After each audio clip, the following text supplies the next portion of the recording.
Politics में अधिकार, अधिकार क्या होता है? तो अधिकार व्यक्ति या नागरिक को प्रदत्त हुआ शक्ति जिसे प्राप्त करके नागरिक अपना विकास करता है। अधिकार की मांग जनता द्वारा की जाती है जिसे वहाँ का राज्य या फिर देश प्रदान करता है। 17वीं शताब्दी के मध्य में इंग्लैंड में हुए गौरवमयी क्रांति के कारण वहाँ से अधिकार की बात कही गई। जॉन लॉक के अनुसार व्यक्ति एक विवेकशील प्राणी है तथा उसे इच्छा अनुसार अपनी इच्छा से विकास करने का अधिकार प्राप्त है। राज्य का कार्य सिर्फ उसे सुरक्षा देना है।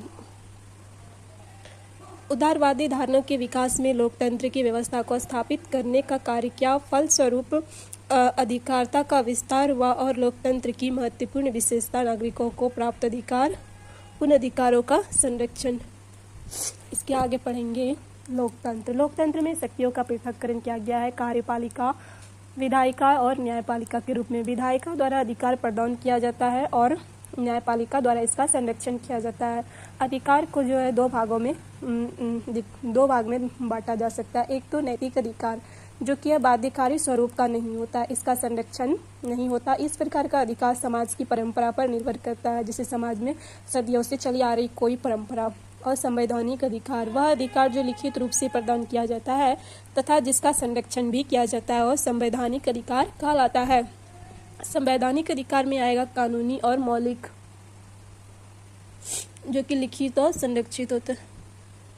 संवैधानिक अधिकार जो लिखित तथा संरक्षित होता है सामान्यतः दो भागों में बांटा जा सकता है, एक तो कानूनी और एक मौलिक। कानूनी अधिकार में इसमें संशोधन सामान्य बहुमत से होता है और उल्लंघन होने पर निचली अदालत में जाकर के इसकी शिकायत दर्ज करा सकते हैं। इसका उदाहरण होगा संपत्ति का अधिकार। मौलिक अधिकार में आएगा इसमें संशोधन 2/3 बहुमत से होता है और उल्लंघन होने पर ऊपरी अदालत जैसे कि हाई कोर्ट, सुप्रीम कोर्ट जाते हैं, जैसे कि समानता का अधिकार। इसके आगे पढ़ेंगे मौलिक अधिकार। मौलिक अधिकार का परिचय, उसकी विशेषता, उसके प्रकार, उसका संविधान में क्या उल्लेख है, उसमें सुप्रीम कोर्ट का क्या निर्णय रहा है, मौलिक अधिकार का क्या महत्व रहा है लोकतंत्र में, नागरिकों के विकास में, स्थानांतरित समाज के लिए, समावेशी विकास के लिए, मूल संरचना के लिए। साथ ही साथ पढ़ेंगे मौलिक अधिकार को लेकर के क्या क्या चुनौतियां आई है और उसके क्या क्या समाधान है। मौलिक अधिकार के प्रकार देखा जाए तो उसमें से समानता का अधिकार दिया गया है जो कि 14 से लेकर के 18 आर्टिकल में प्राप्त है। इसके बाद स्वतंत्रता का जो कि 19 से लेकर के 21 में प्राप्त है और शोषण के विरुद्ध अधिकार जो है 22 से लेकर के 24 तक में है। इसके साथ साथ धार्मिक स्वतंत्रता प्राप्त है 25 से 28 आर्टिकल में और अल्पसंख्यकों का अधिकार है 24 से लेकर के 30 में और संवैधानिक उपचार का अधिकार आर्टिकल 32 में मिला हुआ है। इसके आगे पढ़ते हैं मौलिक अधिकार।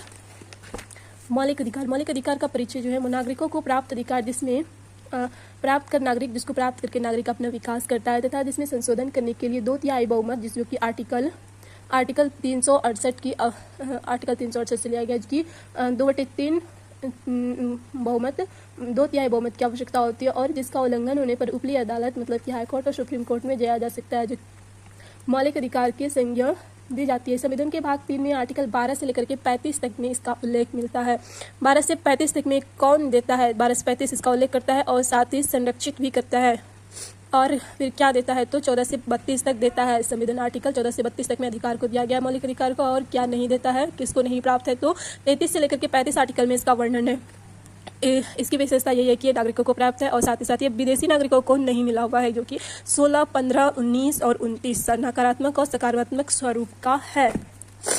इसके आगे पढ़ते हैं कि राज्य की निरंकुशता पर नियंत्रण लगाता है, निरंकुश नहीं हो जाए इसलिए मौलिक अधिकार नियंत्रण करता है। संविधान के आर्टिकल 12 से 35 में दिया गया है ये अधिकार। आर्टिकल 368 से 2/3 बहुमत के माध्यम से इसमें संशोधन किया जा सकता है। साथ ही साथ आर्टिकल 12 के बारे में अब जानकारी हासिल करते हैं। यह राज्य की परिभाषा देता है जो कि आर्टिकल 36 में भी है और राज्य के अंतर्गत कार्यपालिका, विधायिका, स्थानीय संस्थाएं, अर्ध सरकारी संस्थाओं शामिल की गई है। आर्टिकल 13(1) में है कि 1950 के पहले बनाए गए कानून जिससे कि मौलिक अधिकार का उल्लंघन होता हो कानून शून्य माना जाएगा, लेकिन इसके तहत संपूर्ण कानून शून्य नहीं होगा, लेकिन कानून का वन नियम शून्य या निष्क्रिय हो जाएगा जो कि मौलिक अधिकार का उल्लंघन मतलब 1950 के बाद जो कानून बनेगा और यदि वो मौलिक अधिकार का उल्लंघन कर रहा है तो वो कानून निष्क्रिय हो जाएगा और इस ग्रहण के सिद्धांत से प्रभावित है या सिद्धांत ग्रहण के सिद्धांत से प्रभावित है। आर्टिकल 13(2) में वर्णन है कि 1950 के बाद सरकार कोई ऐसा कानून नहीं बनाएगी जो मौलिक अधिकार का उल्लंघन करता है। 13(2) में है कि सरकार ऐसा कोई कानून नहीं बनाएगी जो कि मौलिक अधिकार जो संविधान देता है उसका उल्लंघन करता हो। आगे पढ़ेंगे 13 का ए।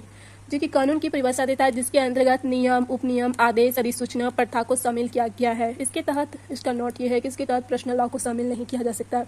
आर्टिकल 13(3)B में लिखा हुआ है कि इसके तहत राज्य द्वारा बनाया गया कानून भी मौलिक अधिकार का उल्लंघन करता है। तो अगर राज्य कोई कानून बना रहा है, जैसे कि बिहार अगर कोई कानून बना रहा है और यदि वो मौलिक अधिकार का उल्लंघन हो रहा है तो उसमें संशोधन करके जैसे संशोधन को भी शामिल किया गया, जो कि वह यदि कानून बनाता है और उल्लंघन करता है तो वह शून्य माना जाएगा। और ये गोलकनाथवाद 1967 से लिया गया। आर्टिकल 13(3) में न्यायिक समीक्षा स्थापित 13(3) के तहत जो है न्यायिक समीक्षा के लिए मतलब स्थापित किया गया। और 13(4) में वर्णन है कि 24वें संविधान संशोधन 1971 द्वारा 13A को स्थापित किया गया, जिससे कि तहत आर्टिकल 368 का प्रयोग किया जा सकता है।